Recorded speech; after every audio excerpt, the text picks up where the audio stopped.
Welcome back into that Sean podcast. It's I, the Big Ush.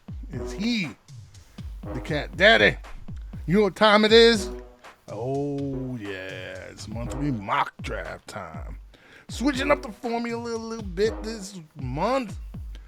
We're gonna go and we're gonna alternate it every 2 picks. So, Cat Daddy's gonna be starting out. He's gonna be going 1-2. Then I'll be taking 3-4, and so on and so on. So, intros are done. You know how it goes. We jumping right into it. Cat Daddy, take the stage.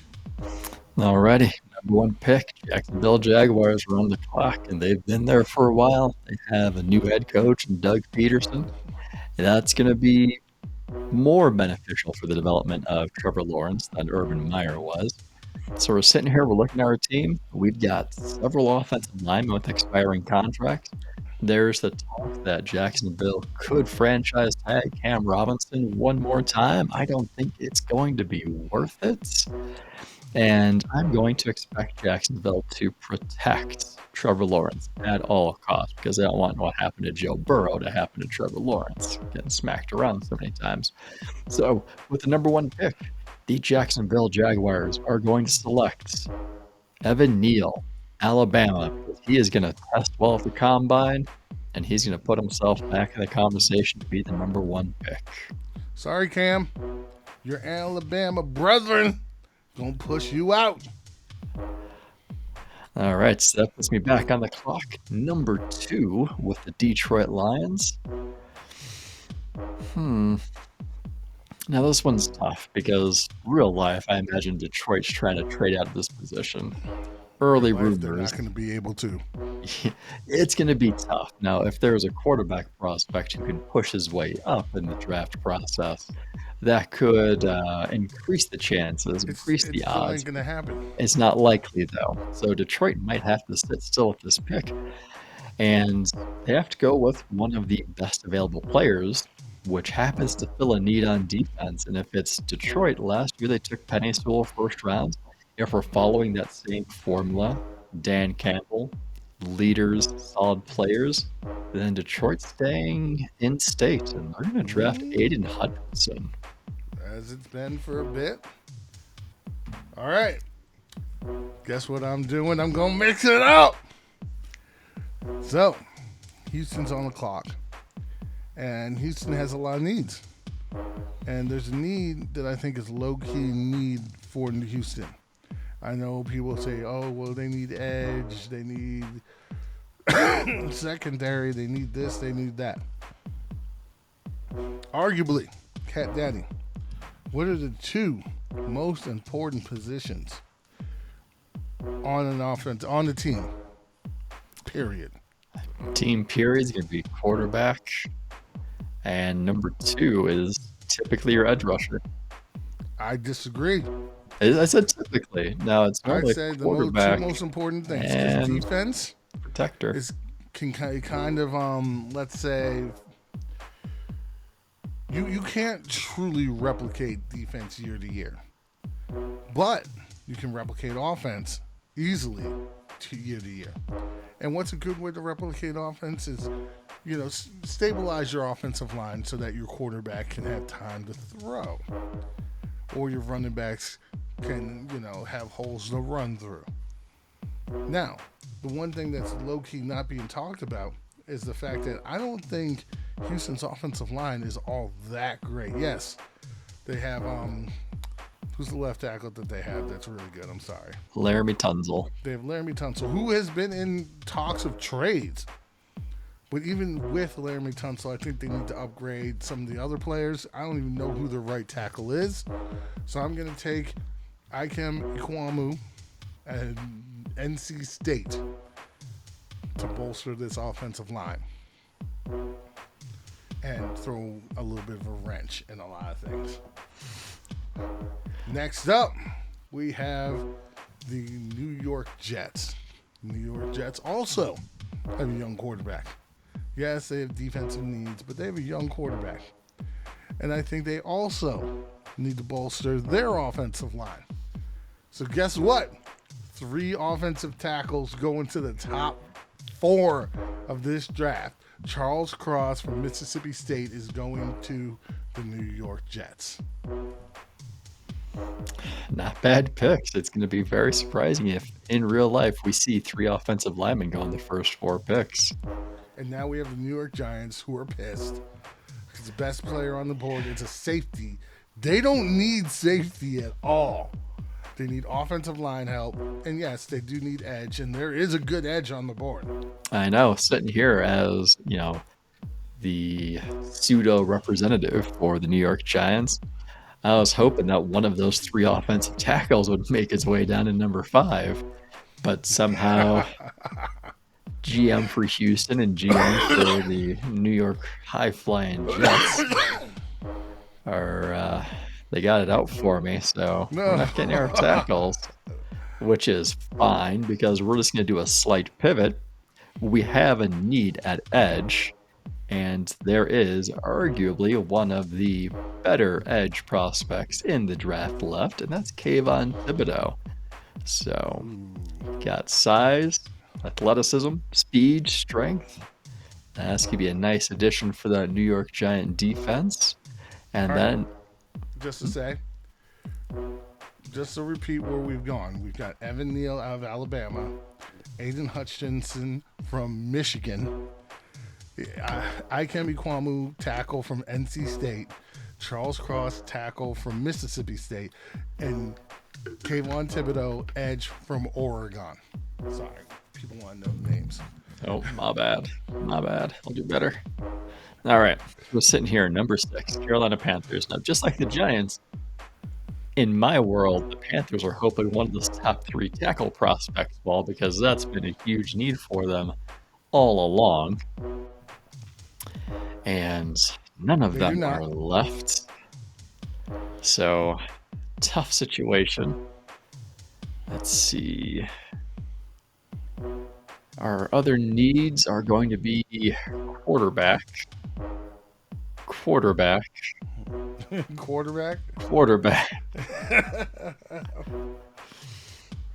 All right. So Matt Rule is coaching for his life. So he needs to aim for the highest possible upside in this draft. Ooh, that's someone that you won't normally pick though. And we're getting spicy. So Matt Rule, David Tepper, Scott Fitterer are going Malik Willis, quarterback, Liberty. To the dismay of Mike Tomlin. Sorry, Mike Tomlin. He was never going to make it there anyway. He need to try harder to trade up. So I got the New York Giants up again. And they're disappointed. The best prospects on the board are in the secondary, which they don't really need. They got some expiring contracts back there. Yeah. They're pretty solidly set back there. But there is a need that they do have. There is a player, and I'm going just to throw through a loop here, that is available that will change this offense and possibly make it extremely dynamic. Hate to do it. Treylon Burks, wide receiver, Arkansas, goes to the New York Giants at number 7 overall. That would surprise me. That would definitely throw a wrench in things. So coming up, we have the Atlanta Falcons. And so many things have not gone their way. Traylon Burks is off the board. All those offensive tackles are off the board. Guess what? There's some nice edge rushers on the board. So, I'm going to go Jermaine Johnson out of Florida State. Get them some juice on that defense. Ooh. Jermaine Johnson. All right. Next up, you have the Denver Broncos. And unfortunately, our guy keeps sliding because this is not a spot for him either. Man, but at what point does a team say, you know what? It might not be a need. I think it's the next one. I do too. Yeah, I do too. Denver Broncos are up. They're hoping that one of the tackles follows well. Just like the Panthers, just like the Giants, they sit disappointed at the number 9 spot. We're not entirely sure. Take your boy. Because I think this is a world where Aaron Rodgers stays in Green Bay, which means quarterback is an issue with the Denver Broncos. It is. Are we assuming that everybody stays where they're currently at? Yes.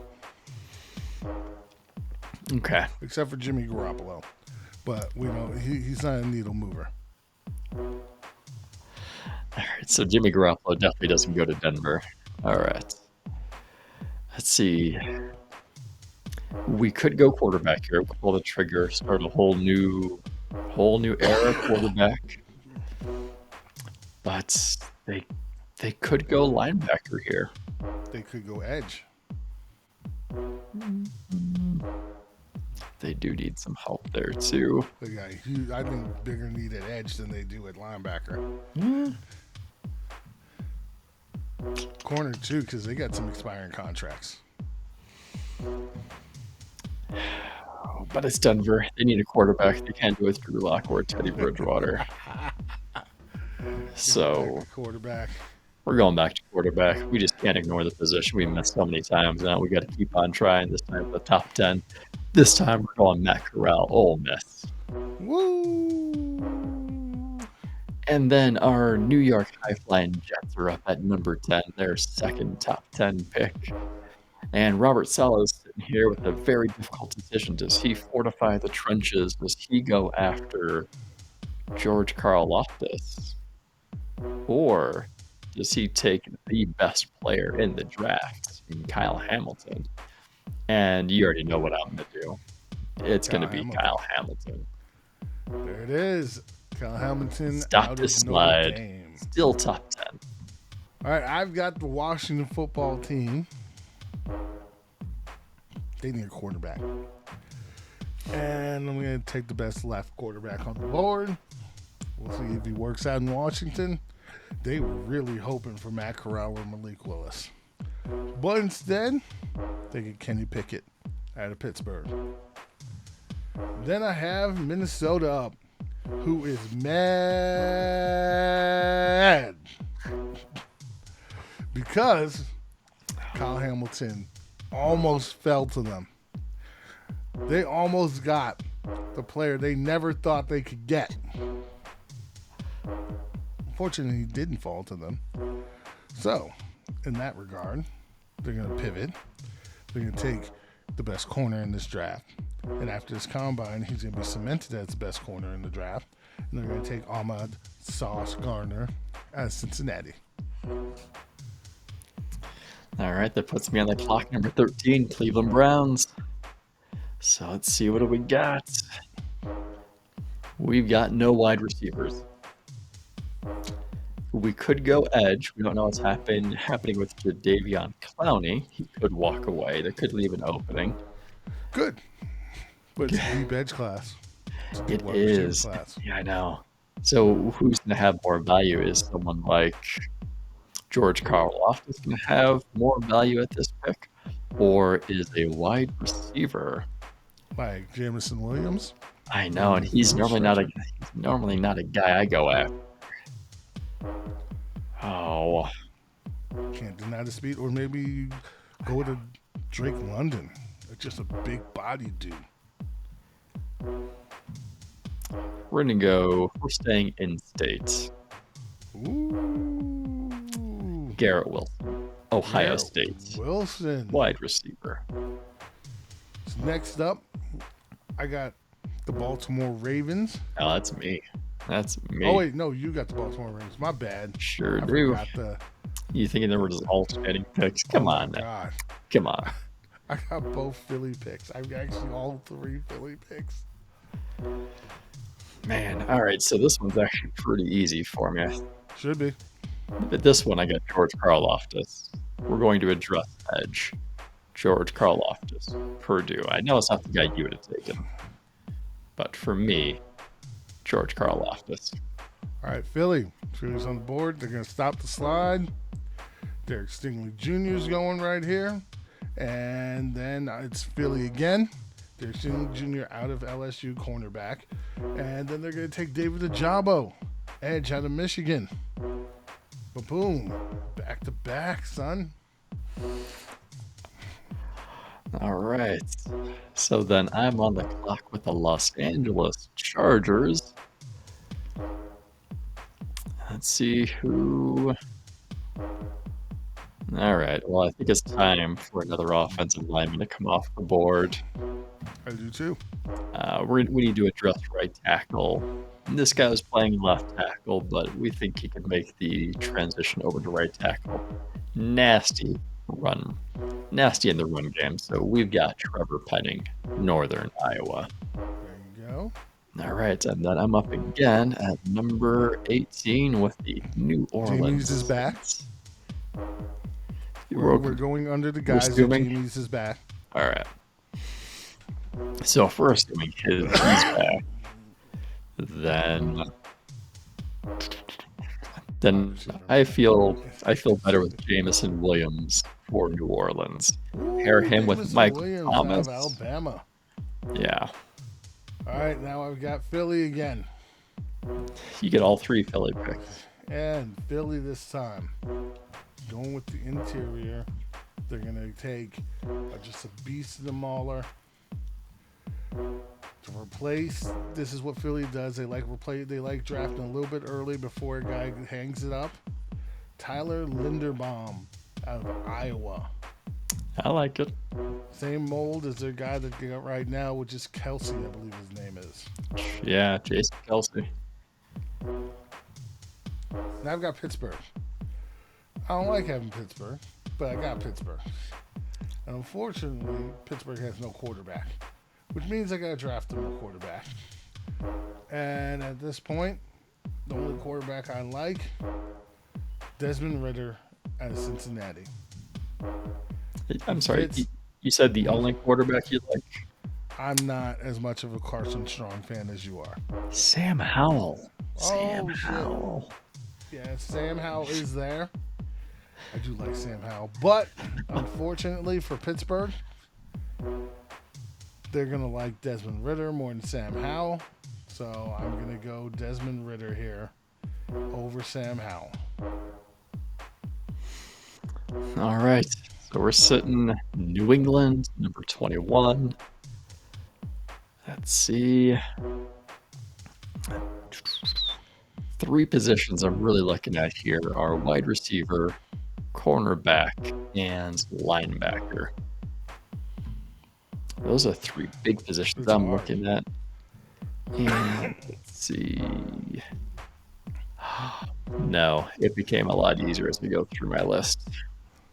The New England Patriots draft Drake London, wide receiver, USC. We're going to give Michael McCorkle a big target to throw to. All right, and I'm back on the clock with the Las Vegas Raiders at 22. New GM, new head coach. Derek Carr, for all we know, is staying in town, not just this season, but several seasons. We can see an extension getting done. Let's see. Offensive line could be helped, as always. Maybe wide receiver, maybe linebacker. So I think when we see when we see linebacker talent continue to fall down this draft, we got to take our guy.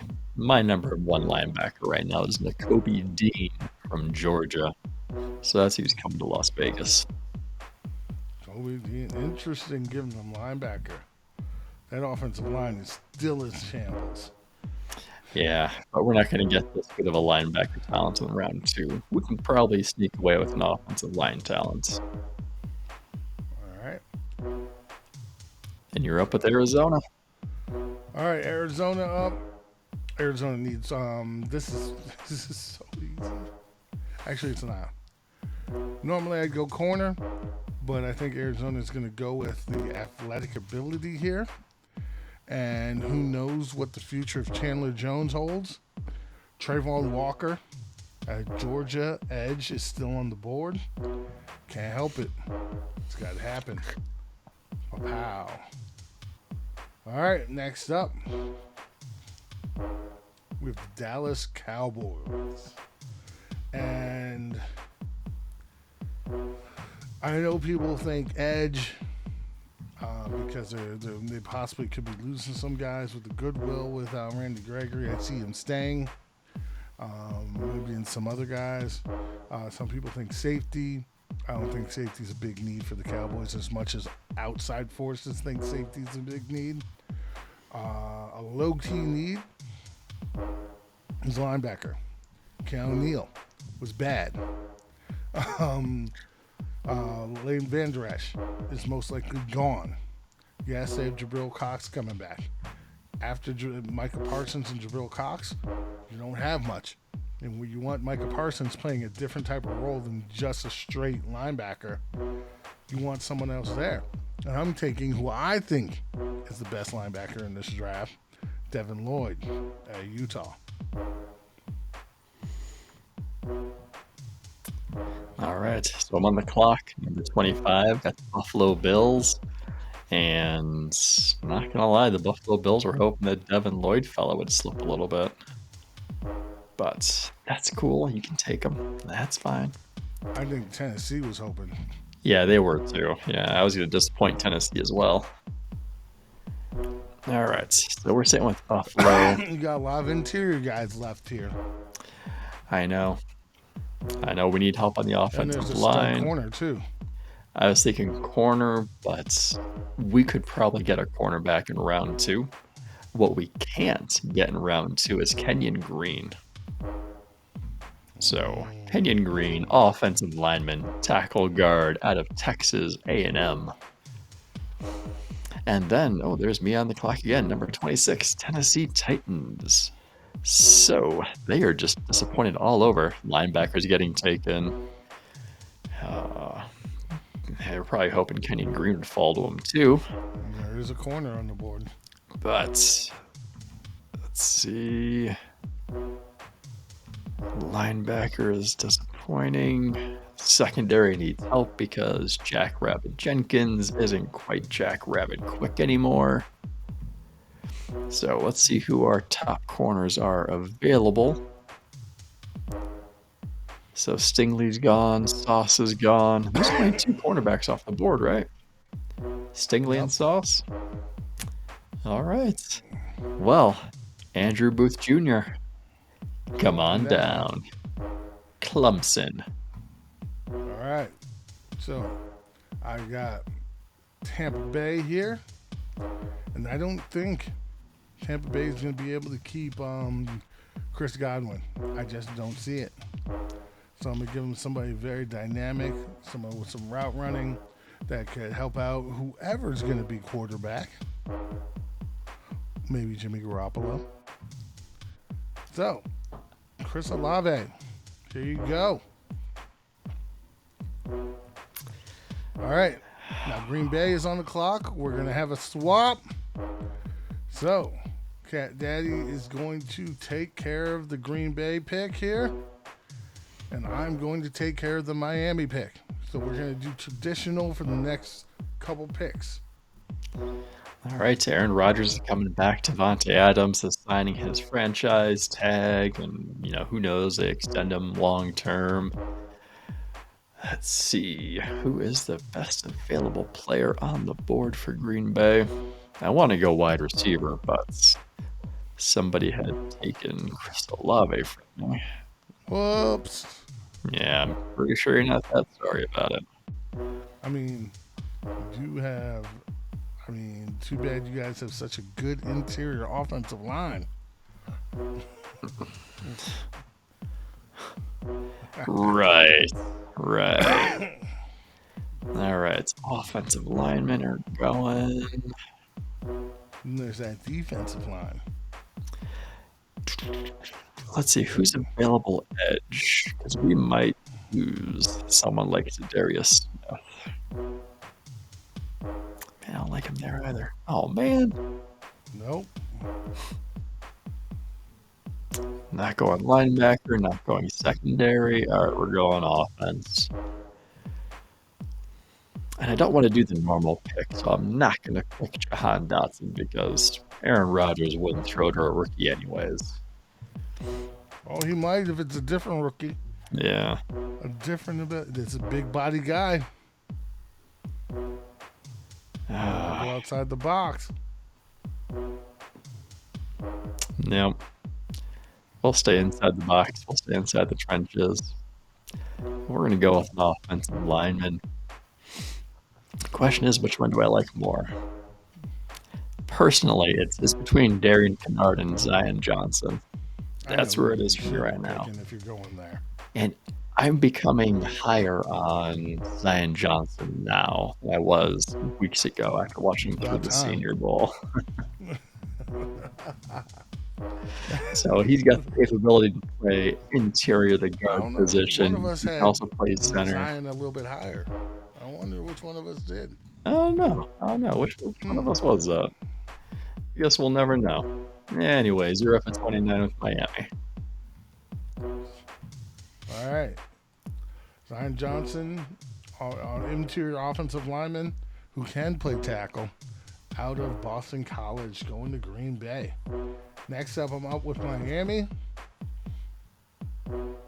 And with Miami, I'm going to go outside the box here. Because Miami already has a dynamic wide receiver. And, what's his name, Sean? What's his name? Devontae Parker. Preston Williams. Does a duck walk. The Waddle. Jalen Waddle, that's it. So maybe have more of a big body, more of a possession receiver, a guy who catches everything. I'm going to give them David Bell out of Purdue. Ooh. All right. So you're up with KC. And KC could do more of the same because there's a player that's on the board. I know. Jahan Dotson's there, and he is very appealing. But then my secondary needs some help. Ain't that the truth? And let's see, who do we have in the secondary? And this is the assumption that Tyrann Mathieu is staying.